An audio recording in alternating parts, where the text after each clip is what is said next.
उत्तराखंड में हिमालय पर्वत की गोद में केदारनाथ मंदिर 12 ज्योतिर्लिंग में से एक है। केदारनाथ धाम पहुंचने का रास्ता जितना कठिन है, उतना ही मनमोहक भी। प्राकृतिक झरने और पहाड़ों की खूबसूरती के साथ साथ बर्फ से ढकी पहाड़ियों के बीच स्थित केदारनाथ धाम शिव भक्तों के लिए सबसे पावन स्थान है। केदारनाथ धाम के कपाट एक निश्चित समय के लिए ही खुलते हैं और बाबा केदार के दर्शनों के लिए लाखों श्रद्धालु पहुंचते हैं। हर साल भैया दूज पर केदारनाथ धाम के कपाट 6 महीने के लिए बंद हो जाते हैं। इस दौरान मंदिर और उसके आसपास कोई नहीं रहता है, लेकिन कहते हैं कि शीतकाल के लिए कपाट बंद होने पर 6 महीने तक मंदिर में दीपक नित्य जलता रहता है।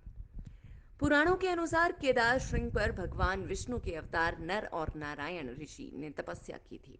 उनकी तपस्या से प्रसन्न होकर भगवान शंकर ने उनकी प्रार्थना अनुसार सदा ज्योतिर्लिंग के रूप में वास करने का वर प्रदान किया। यह स्थल केदारनाथ पर्वतराज हिमालय के केदार नामक श्रृंग पर स्थित है। केदारनाथ धाम के बारे में एक प्रचलित कथा के अनुसार पांडवों की भक्ति से प्रसन्न होकर भगवान शिव ने उन्हें भ्रातृ हत्या से मुक्त कर दिया था। कहा जाता है कि महाभारत में विजय होने पर पांडव भ्रातृ हत्या के पाप से मुक्ति पाने के लिए भगवान शंकर का आशीर्वाद पाना चाहते थे, लेकिन भगवान उनसे रुष्ट थे। इसलिए भगवान शंकर अंतर ध्यान होकर केदार में चले गए। पांडव भी उनके दर्शनों के लिए केदार पहुंच गए। शिवजी ने भैंस का रूप धारण कर लिया और अन्य पशुओं के बीच चले गए। तब भीम ने विशाल रूप धारण किया और 2 पहाड़ों पर अपने पैर फैला दिए।